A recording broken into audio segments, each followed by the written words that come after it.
Hi hello friends, விடாமுயற்சி படத்தோட ஒரு சின்ன நல்ல அப்டேட் அப்படின்னு சொல்லலாம். ஸோ இந்த படத்தோட ரிலீஸ் டேட்டை பற்றி தான் இப்போ சோஷியல் மீடியாவில் எல்லாருமே ட்ரெண்ட் ஆகிட்டு இருக்காங்க. ஸோ ஏற்கனவே பார்த்தீங்கன்னா பொங்கலுக்கு ரிலீஸ் ஆக வேண்டிய இந்த படம் ரிலீஸ் ஆகலை அப்படின்றது மட்டும் அஃபிஷியலாக கன்ஃபார்ம் பண்ணாங்க. ஆனால் நெக்ஸ்ட் ரிலீஸ் டேட்டை பற்றி அவங்க கன்ஃபார்ம் பண்ணல.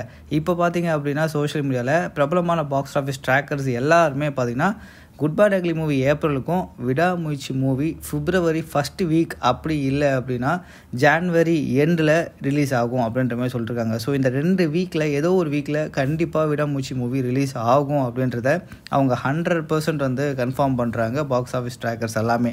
ஸோ என்ன கேட்டால் ஜான்வரி 26 ஒரு நல்ல வீக்கெண்டு. ஸோ அப்போ ரிலீஸ் பண்ணாங்கன்னா படம் எதிர்பார்க்குறத விட கொஞ்சம் அதிகமான கலெக்ஷன் பண்ணுறதுக்கு அதிக வாய்ப்பு இருக்குது. இன்னொரு பக்கம் லைக்கா, பேராமவுண்ட் 2 பேருமே தீவிரமான அந்த பேச்சுவார்த்தையில் இருக்காங்க. சீக்கிரமாக ஸ்டார்ட் ஆயிரும் அந்த பேச்சுவார்த்தை அப்படின்ற மாதிரி தான் சொல்லியிருக்காங்க. வெயிட் பண்ணி பார்க்கலாம். லைக்கா பணம் கொடுக்க போதா, இல்லை பேராமவுண்ட் இவங்களோட டீலுக்கு ஒத்துக்கிட்டு பார்ட்னராக ஆகி படத்தை ரிலீஸ் பண்ண போகிறாங்களா அப்படின்றத வெயிட் பண்ணி பார்க்கலாம். ஸோ நீங்கள் என்ன நினைக்கிறீங்க மக்களே அப்படின்றத கமெண்டில் போட்டுருங்க. இது போல் அப்டேட்ஸ்க்கு மறக்காம சேனலை சப்ஸ்கிரைப் பண்ணிக்கோங்க, பெல் பட்டனையும் தட்டி விட்டுருங்க.